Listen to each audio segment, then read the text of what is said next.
Hello everyone, how are you all? I hope you all are safe and healthy. So in this video we are going to cover up the next two case scenarios, that is case scenario number 23 and case scenario number 24. In case you have not seen the previous videos, please check out the description box below. I have given the link over there. Okay, so let's begin with case scenario number 23. Mr. Sham was removed from A Limited by the board in which he was serving as the managing director, a whole-time KMP, with the condition that he will get compensation for his early vacation of office. So since he is a MD, तो इसको अगर early vacation हो जाती है of office तो उस case में section 202 के हिसाब से कॉम्पनसेशन पे किया जा सकता है, प्रोवाइडेड कि उसमें जो पॉइंट्स दे रखे हैं कि इस केसेस में हम कॉम्पनसेशन नहीं पे करेंगे, वो उन एक्सेप्शन वाले पॉइंट्स में ना फॉल कर रहा हो, अदरवाइज उसको कॉम्पनसेशन पे किया जा सकता है. ठीक है, चलो. The office of Mr. Sham was vacated on 31st of May 2020 and his original tenure of appointment with A Limited was up to 31st of December 2022. So उसकी जो नॉर्मल टेन्योर था वो एक्सपायर होने वाला था 31st of December 2022 को, लेकिन हमने उसको अर्ली वेकेट करवा दिया, that is on 31st of May 2020. ठीक है, तो सेक्शन 202 के प्रोविजंस को एक बार रिकॉल करने की कोशिश करते हैं. तो section 202 is for the compensation for loss of office of the MD, WTD और द मैनेजर. ठीक है, इसमें अगर हम प्रोविज़न रिकॉल करें, प्रोविज़न क्या कहता है कि आपको एवरेज रेम्यूनरेशन पे किया जाएगा. एवरेज रेम्यूनरेशन का मतलब whatever last drawn remuneration is there for a period of 3 years और a lesser period, whatever is the case, उसका एवरेज लेकर आपको उतना एवरेज रेम्यूनरेशन पे किया जाएगा. And for which tenure that average remuneration is going to be paid, that average remuneration is going to be paid for the remaining tenure. अगर आप उसी company में अभी भी एज अ KMP काम कर रहे होते तो कितना आपका रिमेनिंग टेन्योर बचा था, या फिर 3 years whichever is lower, for that period of tenure you are going to get this average remuneration. ठीक है, तो यहाँ पर अगर हम देखें उन्होंने हमें रेम्यूनरेशन की डिटेल दे रखी है which was drawn by mister Shyam since the date of his joining the office. So he joined in financial year 18-19 and he worked in 1920 also, and in 2021 he worked only up to 31st of May 2020, that is for a period of 2 months only, right? His tenure was going to expire on 31st of December 2022.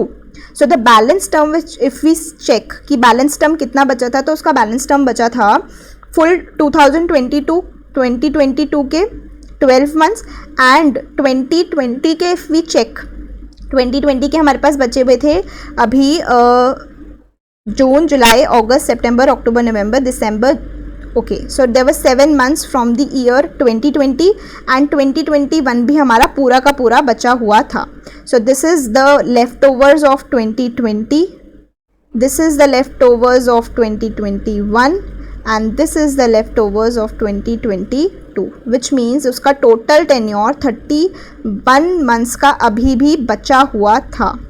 इसको हमें compare करना है with 3 years and whichever is going to be less is going to be the tenure for the calculation of compensation to be paid. तो यहाँ पर if we see 31 months is obviously less than 36 months which is 3 years, तो यहाँ पर आपका tenure कितना हो जाएगा for the calculation purpose 31 months. अब एवरेज रेम्यूनरेशन की अगर मैं बात करूँ तो एवरेज रेम्यूनरेशन कितना हो जाएगा, यहाँ पर आपने 55 lakhs पे किया था प्लस आपने 62 lakhs पे किया था. These two were paid for a period of 12 months each and you have paid 13 lakhs for a period of 2 months, which means if I divide it 24 plus 2, that means 26 months का ये मेरा remuneration है total. तो मेरा एक महीने का average remuneration कितना आ जाएगा, 5 lakh rupees per month, and this 5 lakh rupees per month is my average remuneration. I will multiply it with the tenure, so this means 5 lakh into 31 months, which is coming out to be 31 into 5. This is coming out to be 155 lakhs. So this is the amount of compensation that I need to pay under section 202 to this person, Mr. Sham. I hope you are clear till here. Calculations आपको सब समझ आई हैं, I hope so. 31 months क्या है, 31 months आपका वो tenure है जो भी बैलेंस टर्म बचा था, अगर हम इसको निकालते नहीं तो कितना टर्म वो और सर्व करता, 31 मंथ्स, इतने रिमेनिंग टर्म था। इसको कंपेयर करेंगे with the period of 3 years, और इसमें से जो भी लेस होगा उतने टाइम के लिए हम उसको एवरेज रेम्यूनरेशन पे करेंगे।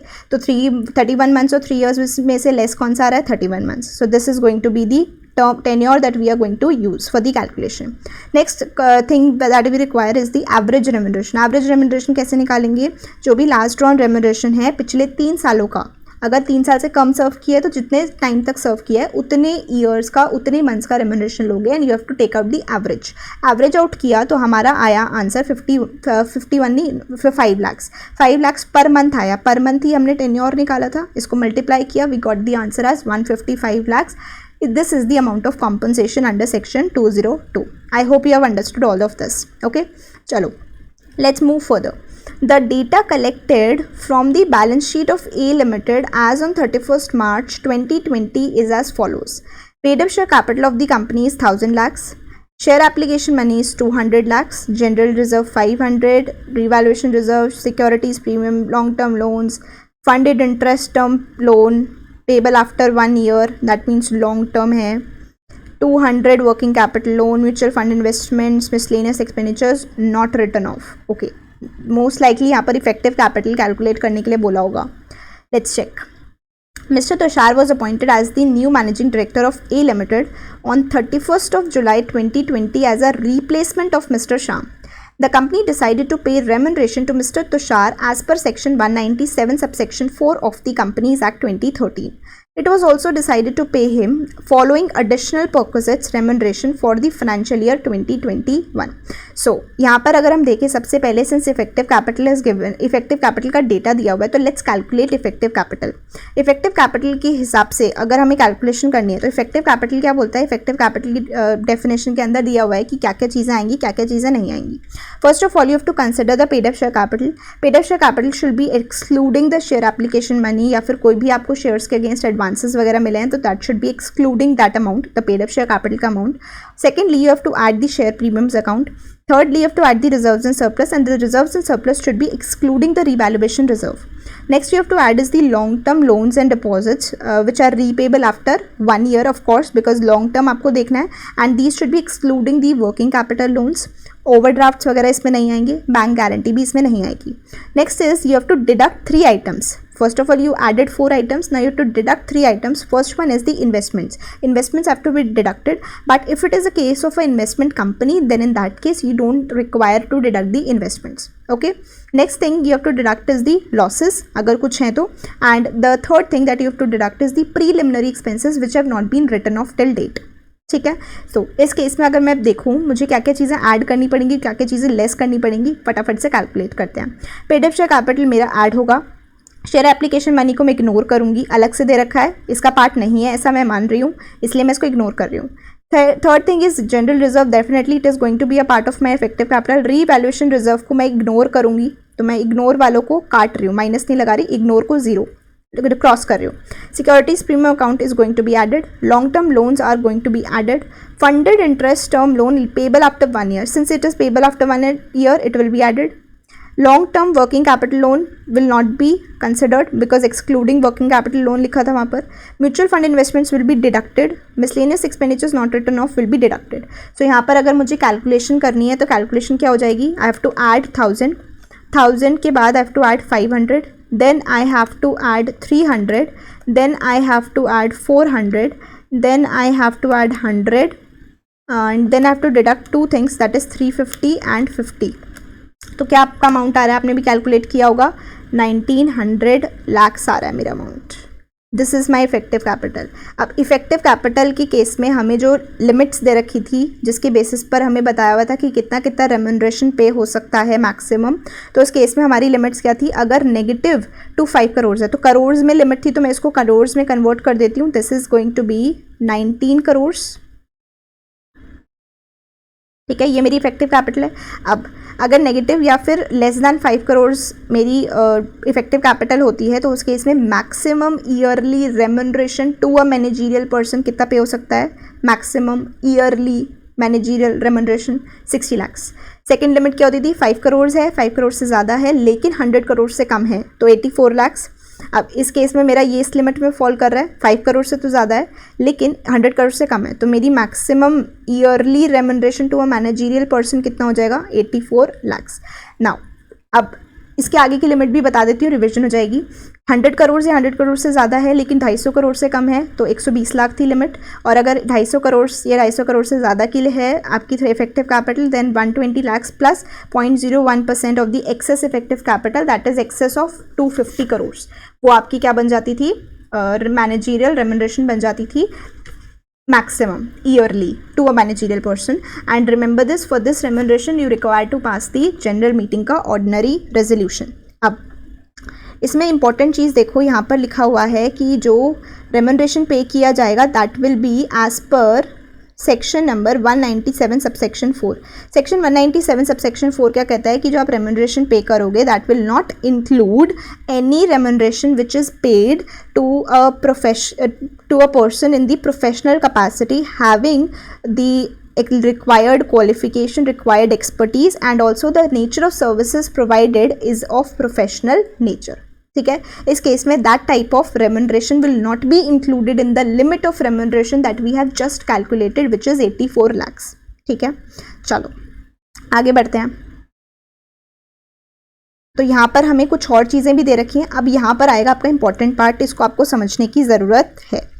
अब यहाँ पर आपको डियरनेस अलाउंस पे किया जा रहा है, हाउस रेंट अलाउंस पे किया जा रहा है, कंट्रीब्यूशन पे किया जा रहा है to annuity fund, reimbursements of direct taxes, 2 lakh rupees का एडिशनल रेम्यूनरेशन है विच इज़ पर मंथ।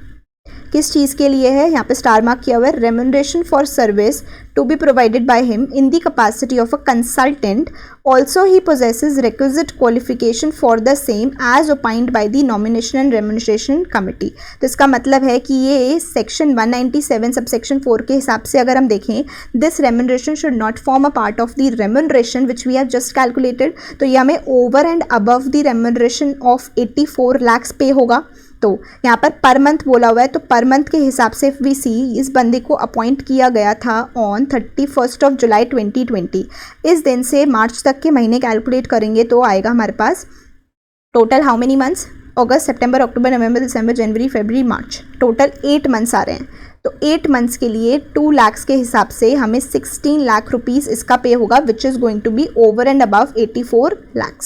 ठीक है, चलो आगे देखते हैं। सिटिंग फीस दे रखी है, सिटिंग फीस भी आपका पार्ट नहीं बनती है रेम्यूनरेशन का, this is also required to be deducted नहीं, this should be over and above. ठीक है, तो 197 सेक्शन में ही ये चीज़ भी लिखी हुई थी। तो यहाँ पे हैशटैग दे रखा है, mister Tushar had attended 4 board meetings till 31 मार्च। 31 जुलाई को उसने कंपनी को ज्वाइन किया है, 31 मार्च तक उसने 4 मीटिंग्स अटेंड करी हैं। तो हर मीटिंग का उसको 1-1 लाख रुपए मिला है, दैट मीन्स 4 लाख रुपीज़ उसको सेटिंग फीस के मिलेंगे विच इज़ ओके, कोई प्रॉब्लम नहीं है। This is going to be over and above 84 lakh. अब नेक्स्ट क्वेश्चन इज़ कि जिसको जो ये सारी चीज़ें पे हो रही हैं, अब इन सारी चीज़ों में से हमें देखना पड़ेगा कौन सी चीज़ें ऐसी हैं which are a part of remuneration and वो उस लिमिट के अंदर भी फॉल कर रही हैं जो हमने अभी कैलकुलेट करी थी विच इज़ 84 लाख। ठीक है, तो अगर आपको schedule 4, not schedule 4 actually schedule 5 था, इसमें स्केड्यूल 5 का सेक्शन 4 पार्ट 2 याद है, schedule 5 section 4 and part 2, if you remember this, उसके अंदर मेंशन था कि अगर आप कोई भी कॉन्ट्रीब्यूशंस होते हैं पीएफ वगैरह के, एनुटीज़ के, तो वो आपके ओवर एंड अबव पे किए जाते हैं, that is also not to be included in the limit of 84 lakh. ठीक है, तो इस केस में ये जो 6 लाख का अमाउंट है, this is also going to be paid to you over and above. तो ये भी मैं यहाँ पर लिख लेती हूँ क्योंकि ये सारी फिगर्स कौन सी वाली हैं, वो वाली हैं जो मुझे ओवर एंड अबव वाली मिलने वाली हैं, apart from the remuneration which I have already calculated above on the basis of effective capital, which means 16 + 4 26 lakh का तो मुझे रेम्यूनरेशन वैसे भी पे होगा। ठीक है, अलग से। अब यहाँ पर हम बात करते हैं तो 84 की लिमिट में क्या क्या चीज़ें ऑलरेडी इंक्लूडेड मानी जाएंगी। तो आपकी जो ये डियरनेस अलाउंस है, हाउस रेंट अलाउंस है, रीइंबर्समेंट ऑफ डायरेक्ट टैक्सेस हैं, ये सब क्या हैं, ये सब already a part of 84 lakh हैं। ठीक है, ये सब already a part of 84 lakhs हैं, तो 84 लाख्स में से इन सबको माइनस कर दो। इसके अलावा जो बचेगा that is going to be the remuneration which is maximum allowed to you. तो यहाँ पर अगर हम 7 5 + 4 7 + 5 + 4 कितना होता है 16 लाख्स। 16 लाख्स को रिड्यूस कर दें from 84 minus 16 coming up to 68 lakhs. 68 lakhs का रेम्यूनरेशन आप और पे कर सकते हो अपार्ट फ्रॉम दिस 26 लाख्स। तो टोटल रेम्यूनरेशन उसको इन सब अलाउंसेस के अलावा 68 लाख्स का पे हो सकता है and this is also going to be paid. तो 68 + 26 मेरा कितना आ रहा है 94 lakhs.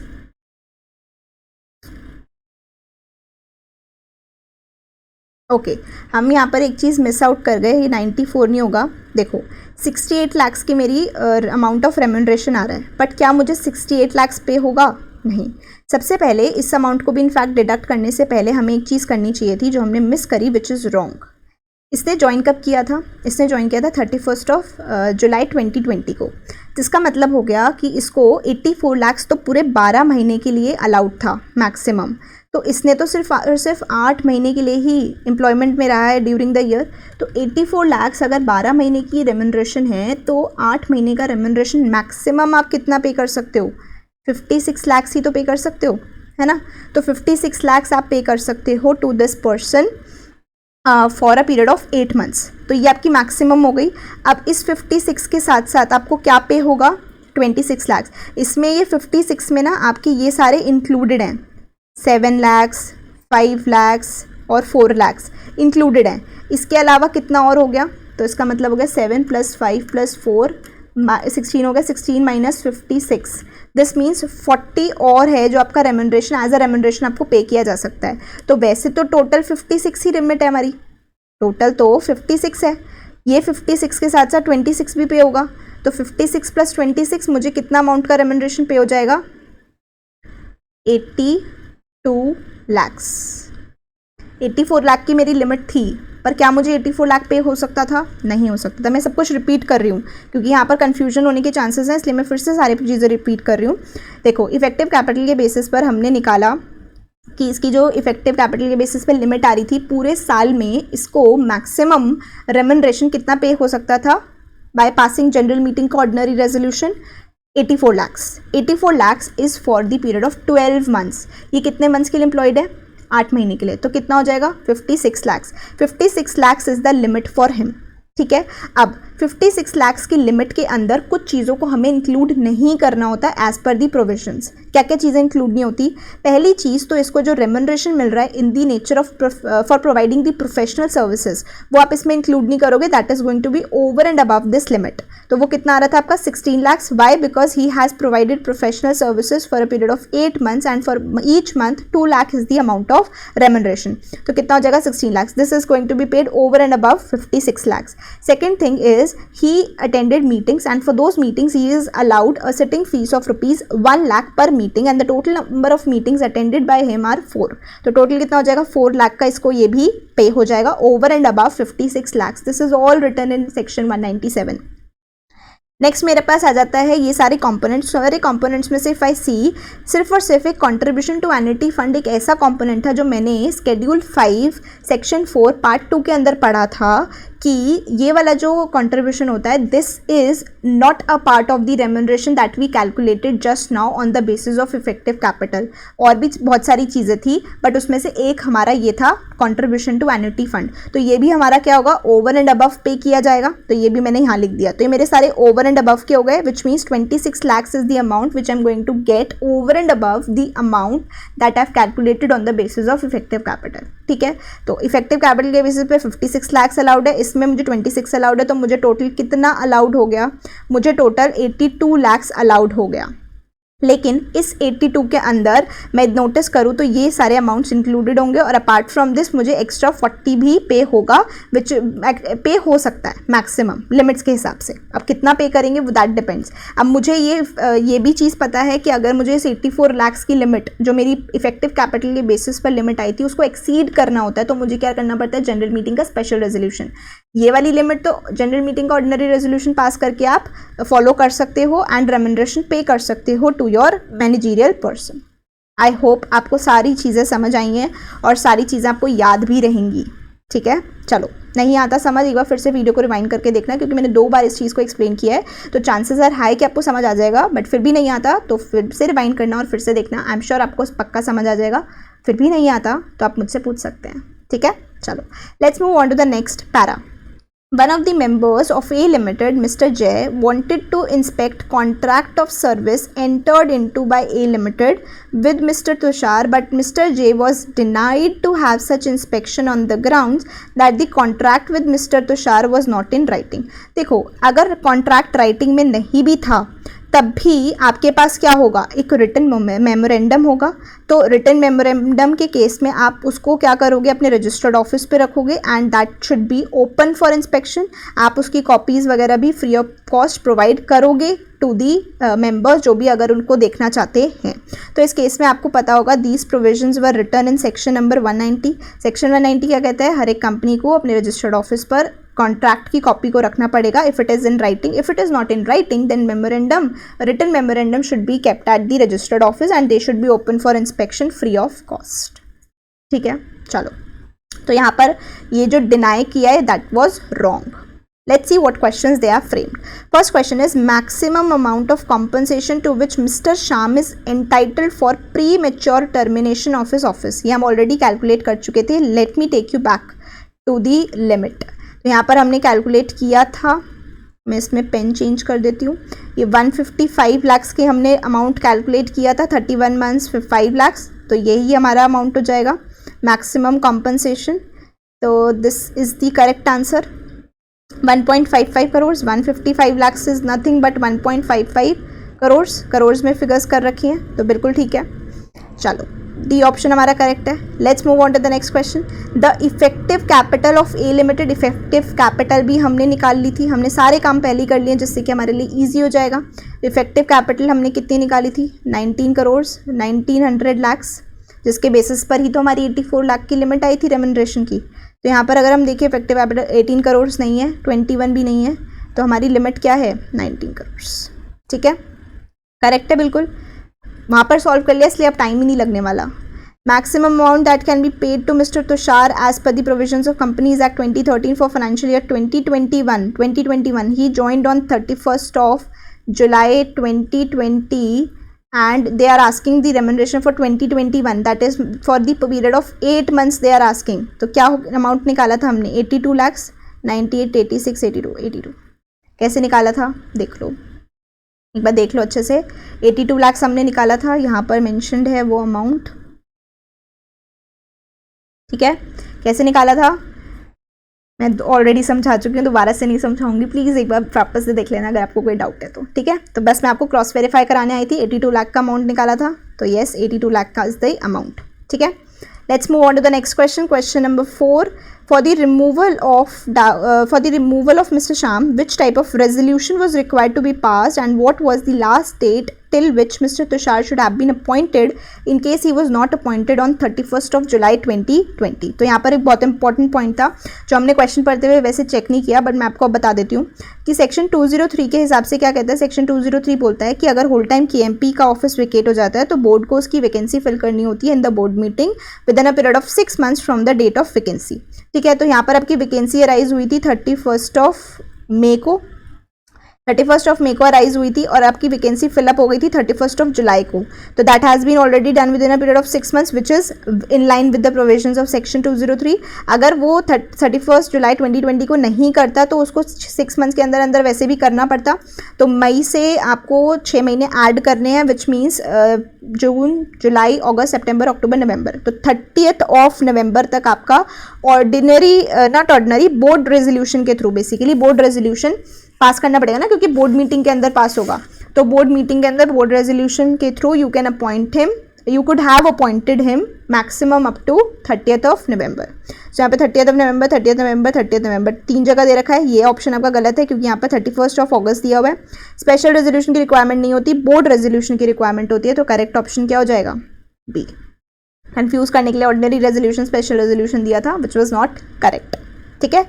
Let's move on to the next question. Question number 5, whether company's contention for denying inspection to Mr. Jay was correct and if not what are the consequences. तो Mr. Jay inspection के लिए बोल रहा था, तो यहाँ पर definitely the company was incorrect in denying the fact कि written contract नहीं है इसलिए हम इंस्पेक्टिंग करवा सकते. written contract नहीं है तो क्या हुआ, written memorandum तो होना चाहिए था. तो इस केस में since he was denied, तो इस पर्टिकुलर केस में आपका डिफ़ॉल्ट हो गया. बट अगर आपको पता है तो सेक्शन 190 जो है आपका एक इम्पॉर्टेंट पॉइंट आता है. सेक्शन 190 आपका प्राइवेट कंपनीज पर एप्लीकेबल नहीं होता. अब यहाँ पर हमें इम्पॉर्टेंट पॉइंट हो गया कि क्या कंपनी प्राइवेट तो नहीं थी, तो प्राइवेट कंपनी तो नहीं थी. चलो चेक करके आते हैं. ये छोटी छोटी चीज़ें होती हैं जो हम भूल जाते हैं, जो हमें पेपर में ध्यान रखनी चाहिए भी. तो यहाँ पर कंपनी प्राइवेट लिमिटेड कंपनी नहीं थी तो बच गए. सेक्शन 190 एप्लीकेबल था तो डिनाई करना गलत नहीं, डिनाई करना गलत था डेफिनेटली. तो सेक्शन 190 एप्लीकेबल हो रहा है. तो यहाँ पर हम देखते हैं पेनल्टीज़ की कितनी होती है. तो डिफ़ॉल्ट अगर कंपनी की बात करें तो कंपनी के ऊपर फ़ाइन लग जाता है इस केस में 25,000 रुपये का, अगर वो ऐसा डिफ़ॉल्ट कर देते हैं तो. और ऑफिसर्स के ऊपर कितना फ़ाइन लगता है, ऑफिसर्स के ऊपर 5,000 रुपीज़ का फ़ाइन लगता है for each such default. Let's check. Not correct as not correct, partially correct. तो पार्शली करेक्ट वाले ऑप्शंस आपके गलत हो गए. नॉट करेक्ट आपका आंसर है, तो यहाँ पर करेक्ट वाला ऑप्शन भी आपका गलत हो गया. तो ए और सी में से हमें पढ़ना है कि कौन सा वाला ऑप्शन सही है. तो यहाँ पर हमारा क्या दिया हुआ है, not correct as the contract of service with the managing director should have been made in writing and kept at the registered office of the company A limited is liable. तो ऐसा नहीं है, अगर ये नहीं था तो रिटन मेमोरेंडम होना चाहिए था. So that is why this seems to be incorrect. Not correct, if the contract of service is not in writing, then a written memorandum should have been prepared depicting the terms of contract of service with Mr. Tushar and kept at the registered office of the company. A Limited will be liable to pay 25,000 and every officer in default will be liable to pay 5,000 for each such default. देखो इस case में अगर आपको penalty याद नहीं भी होती तो भी आप आंसर सही टिक कर पाते अगर आपको ये चीज़ याद थी कि रिटन मेमोरेंडम चाहिए, है ना. तो यहाँ पर अच्छा था, ये ऐसे क्वेश्चंस फिर भी सही है कि चलो पेनल्टी पूछी है तो साथ में कुछ ऐसा पूछा है जिससे हमारे लिए हम बच सकते हैं, मार्क्स सिक्योर कर सकते हैं. तो करेक्ट आंसर क्या है इस केस में, सी. ठीक है, चलो let's move on to the next case scenario पे चलते हैं. Next case scenario is case scenario number 24. Energy food and beverages limited EFBL public company है, having its registered office at Bikaji Kama Place, New Delhi, is a reputed manufacturer and exporter of different kinds of energy, food, drinks, beverages. The market base of its products in India is much wider in comparison to so many other competitors. It is exploring more and more export markets all over the world. The board of directors of EFBL comprises the following directors. First column is for the functional directors and second column is for the independent directors.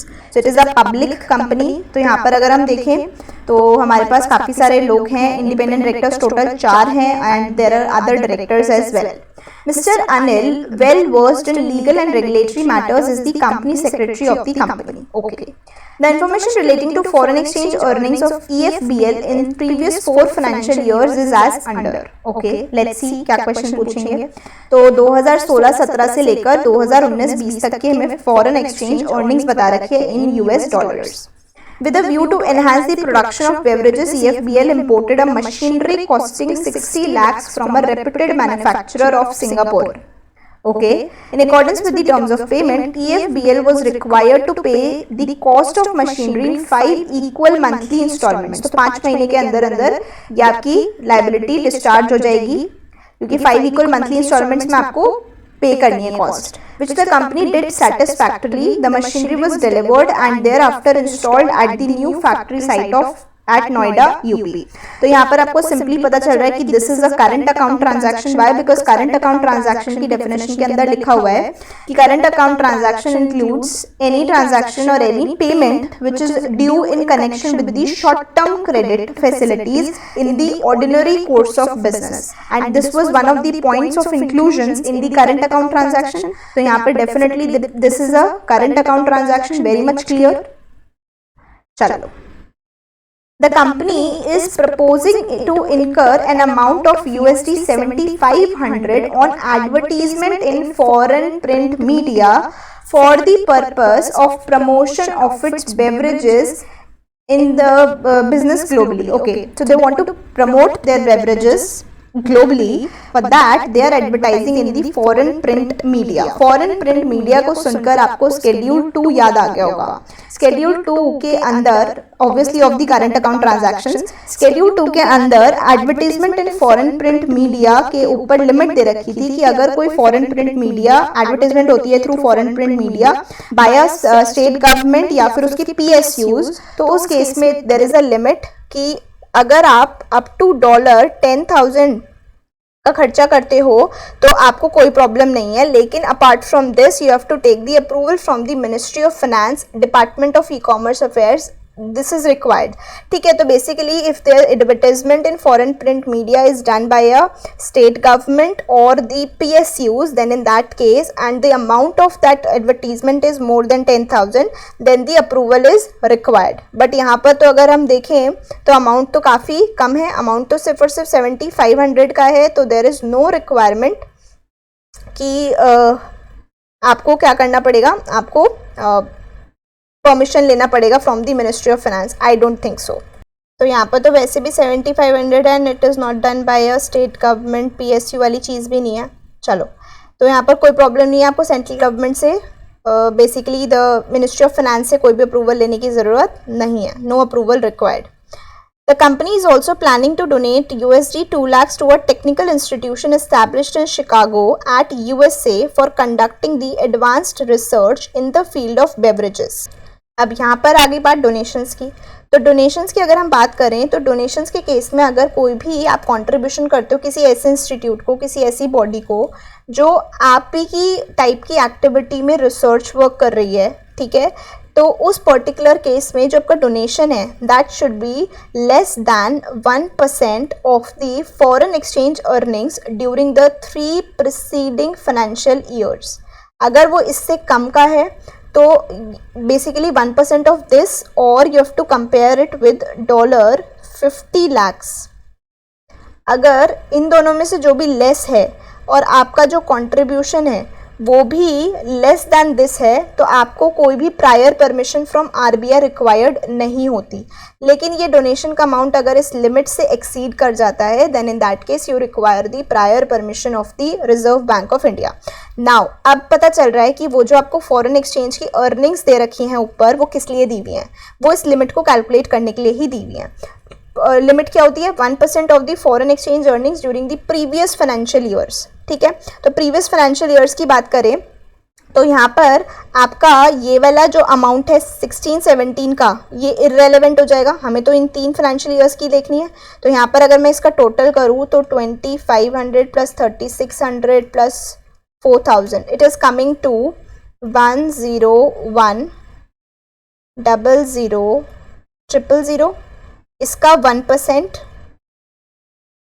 इसका 1% calculate करेंगे तो आ जाएगा 101,000,000. अगर 101,110 या फिर 50 lakh USD whichever is less. तो less क्या हो रहा है मेरा 101,000,000. अगर up to this amount you are donating then no prior approval of the RBI is required. But if you are donating more than this you require the prior approval of the RBI. तो यहाँ पर आप कितना donate कर रहे थे? यहाँ पर तो आप डोनेट कर रहे थे 2 लाख USD. तो आपको approval of the RBI is required. Okay okay, sorry for this. चलो let's move further. Mr. Jay Joshi along with his family had gone to Bhutan on a private visit. Bhutan गया है बंदा घूमने के लिए.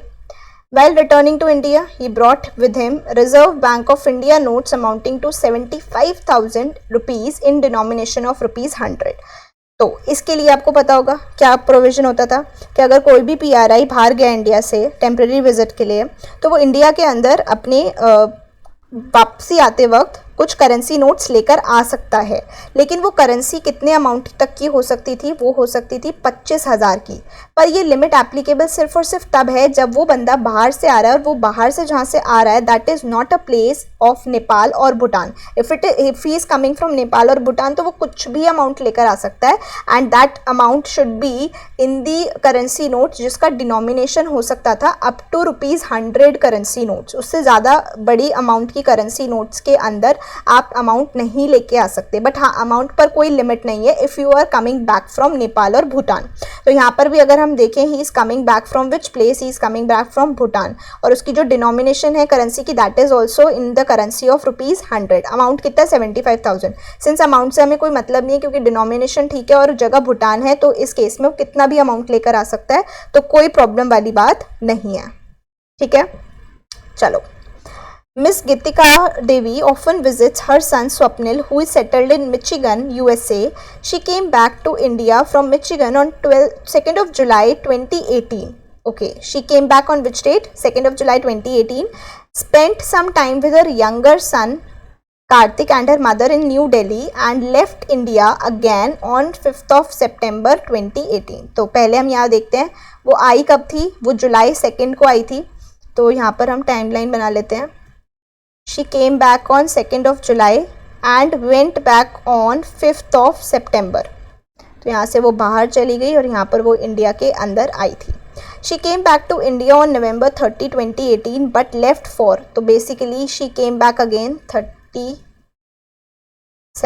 30th November को she came back to India but she again left for Michigan with her mother on December 4. तो 4th December को she again went back, okay, to get her medically treated. After her mother recovered from the ailment she was suffering, Miss Gitika came back to India on 25th of April 2019.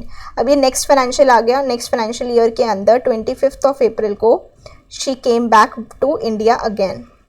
Okay, अभी तक हमें ये बताया है. अब इसमें जो जाने का रीज़न है और जो आने का रीज़न है वो कहीं भी बिजनेस वोकेशन, अनसर्टेन पीरियड या फिर एम्प्लॉयमेंट वाला अभी तक नहीं है.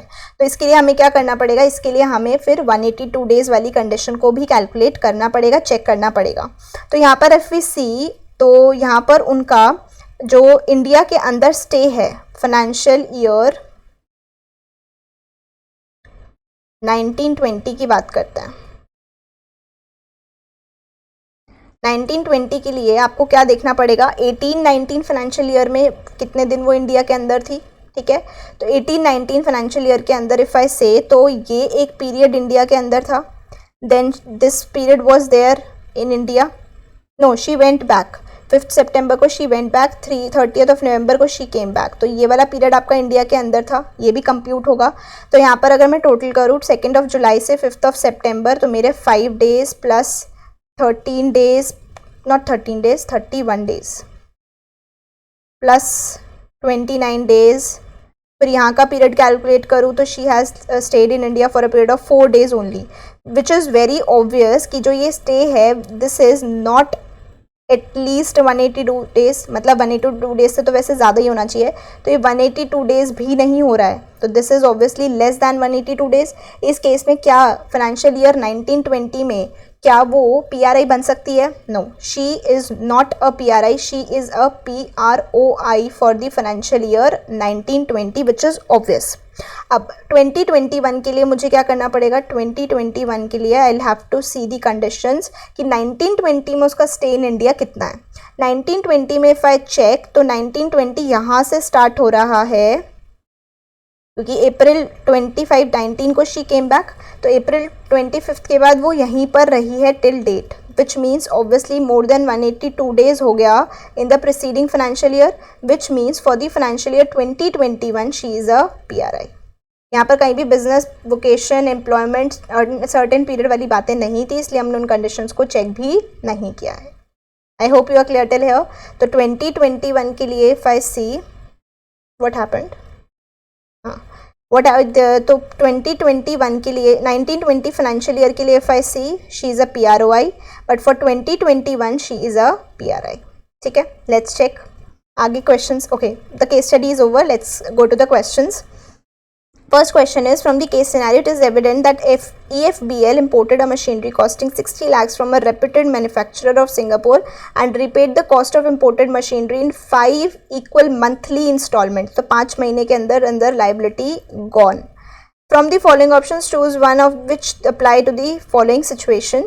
Import of machinery is a capital account transaction since imported of machinery is a fixed asset. No, यहाँ पर वो वाला कॉन्सेप्ट नहीं चलता है. यहाँ पर आपको डेफिनेशन देखनी पड़ती है फेमा के हिसाब से कि क्या चीज़ कैपिटल अकाउंट ट्रांजैक्शन है और कौन सी करंट अकाउंट है. तो ये हम ऑलरेडी यहाँ पर कंप्यूट कर चुके थे कि this is a current account transaction. 5 महीने के अंदर अंदर ही हो गया. शॉर्ट टर्म क्रेडिट फैसिलिटी है. तो simply this is a current account transaction. Let's check which option is correct. तो यहाँ पर कैपिटल अकाउंट ट्रांजैक्शन वाले ऑप्शन गलत हो गए आपके. बी और सी में से देखते हैं. Current account transaction reasoning. Since machinery shall be used in the production of saleable items like beverages etcetera by EFBL. Next is since it was a short-term credit facility in the ordinary course of business which was availed by EFBL. तो बिल्कुल ठीक option है सी. Correct option क्या हो जाएगा? सी. Let's move on to the next question. Question number 2.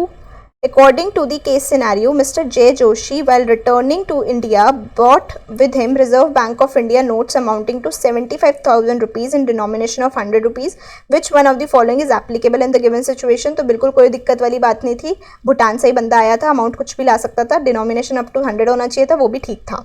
So he is permitted to bring from Bhutan Reserve Bank of India notes amounting to 75,000 in denomination of rupees 100. In fact, any amount ला सकता था. Let's check. Not permitted गलत हो गया. Permitted to bring India from Bhutan Reserve Bank of notes amount without any limit but only in denomination गलत हो गया. ये without any limit वाली बात ठीक थी पर denomination गलत है. Not permitted to bring in India तो ये भी ऑप्शन डायरेक्टली ही गलत है. ठीक है. करेक्ट ऑप्शन क्या हो जाएगा? ए. Let's move on to the next question. Question number 3. It is noticed from the case scenario that Ms. Gitika Devi, one of the directors of EFBL, remained in India and also outside India on various dates. Which of the following options correctly determines her residential status in terms of relevant provisions of Foreign Exchange Management Act 1999? तो यहाँ पर बोला हुआ है कि miss Gitika जो director है वो इंडिया के अंदर रही थी, आउटसाइड इंडिया भी रही थी काफ़ी सारे टाइम के लिए. तो आपको बताना है कौन सा रेजिडेंशियल स्टेटस सही बताता है. ठीक है. तो ऑप्शंस देखते हैं, उस हिसाब से डिसाइड करेंगे. Miss Gitika Devi is a person resident outside India for the financial year 1920 and a person resident in India for the financial year 2021. तो लेट्स चेक हमने कौन से फाइनेंशियल ईयर्स के लिए कैलकुलेट किया था. हमने 2 फाइनेंशियल ईयर्स के लिए कैलकुलेट किया था, 1920 and 2021. For 1920 she is a PROI, for 2021 she is a PRI. तो PROI एंड PRI. तो यहाँ पर भी यही दिया हुआ है. ऑप्शन क्या दे रखा है? PROI and PRI. करेक्ट है बिल्कुल. Person resident outside India for 1920 and also no. इस सेल के लिए तो PROI है बट इधर फिर वो PRI बन गई थी because she was in India for more than 182 days. Person resident in India for financial year. तो बाकी सारे ऑप्शंस ऑब्वियसली गलत हैं. तो करेक्ट ऑप्शन क्या है? ए. Let's move on to the next question. Question number 4. Suppose EFBL is a public sector undertaking and it desires to spend USD 7,500 for advertisement in foreign print media so that it may promote its beverages business globally. In such a situation, which one of the following options is applicable? देखो यहाँ पर important point क्या है कि यहाँ पर बताया है कि आपको सपोज करना है पब्लिक सेक्टर अंडरटेकिंग, क्योंकि सिंस वहाँ पर वो पब्लिक सेक्टर अंडरटेकिंग नहीं दिया हुआ था और मुझे भी वो थोड़ा सा अजीब सा लग रहा था कि एडवर्टीजमेंट इन फॉरेन प्रिंट मीडिया की जो लिमिट दे रखी थी डोनेशन की, वो दे रखी थी नॉट डोनेशन सॉरी एडवर्टीजमेंट की जो लिमिट दे रखी थी that was with respect to state government and the its PSUs. Otherwise तो सबको परमिशन लेनी पड़ेगी बट यहाँ पर उन्होंने दे रखा था कंपनी के बारे में. तो कंपनी नहीं है यहाँ पर. आप कंसिडर करो कि अगर बाई चांस ये PSU होती तो उस केस में क्या होता. तो PSU होती तो $10,000 की लिमिट है. अगर उससे ज़्यादा एक्सीड कर जाता then you will have to take the permission. But यहाँ पर 10,000 से कम है तो नो परमिशन इज रिक्वायर्ड. ठीक है. अब सही लग रहा है ये पढ़ने में ना PSU के बारे में. EFBL is permitted to spend 7,500 USD for advertisement in foreign print media relating to the stated purpose, but only with the prior approval. No, यहाँ पर आपको prior approval की बात नहीं थी. Reason being आपका amount 7,500 से कम का था, 10,000 से कम का था. सॉरी 7,500 ही था सिर्फ. EFBL is permitted to spend this for foreign print media relating to stated purpose without seeking any approval. ठीक बोला हुआ है बिल्कुल. स्पेंड कर सकते हो इतना foreign media relating to stated purpose prior approval of ministry of finance. Not required. Ministry of finance की रिक्वायरमेंट तब पड़ती जब आपका 10,000 से ज़्यादा का होता. तो यहाँ भी ये भी ऑप्शन आपका गलत है. करेक्ट ऑप्शन क्या है? बी. ठीक है. चलो let's move on to the last question for this case scenario and this video as well. From the case scenario, it is evident that EFBL is planning to donate USD 2 lakhs to a technical institution established in Chicago, USA. हमने पढ़ा था कि इस case में आपको since आपका amount exceed कर गया, आपकी लिमिट कितनी आई थी, लिमिट आई थी $101 और आप कितना दे रहे हो, $2 lakh. Definitely you require the prior approval of the RBI. So यहाँ पर देखें तो following option, choose which one of the following option is applicable. Not being a government company is not permitted to donate, गलत. Not permitted to donate, गलत. Permitted to donate USD 2 lakh but only with the prior approval of reserve bank of India. Not permitted to donate वाले तो आपके option ही गलत थे, ठीक है. तो यहाँ पर आपका करेक्ट ऑप्शन क्या हो जाएगा, सी. So yeah, this is all about this case scenario and this video. I hope you enjoyed solving all these questions with me. In case you did, please like the video, share it with your friends and subscribe कर दो if you have not done it already. Also अगर आपको कोई भी doubts हैं तो आप मुझसे पूछ सकते हैं इन केस सिनेरियोज में. दूसरी चीज़, ये केस सिनेरियोज काफ़ी अच्छे थे तो इसको अच्छे से करना, सारे के सारे प्रोविजंस को दिमाग में रखना पड़ेगा, तभी हम सॉल्व कर पाएंगे. और मैंने पूरी कोशिश करी कि मैं आपको अच्छे से इनको एक्सप्लेन कर पाऊँ, कोई लूप होल ना छोड़ूँ जिससे कि आपको अंडरस्टैंडिंग में प्रॉब्लम हो. जहाँ जहाँ जो रेफरेंस दे सकती थी मैंने कोशिश करी है मैं रेफरेंसेस दूँ सेक्शंस की, प्रोविजंस की, जिससे कि आपकी अंडरस्टैंडिंग क्लियर हो पाए.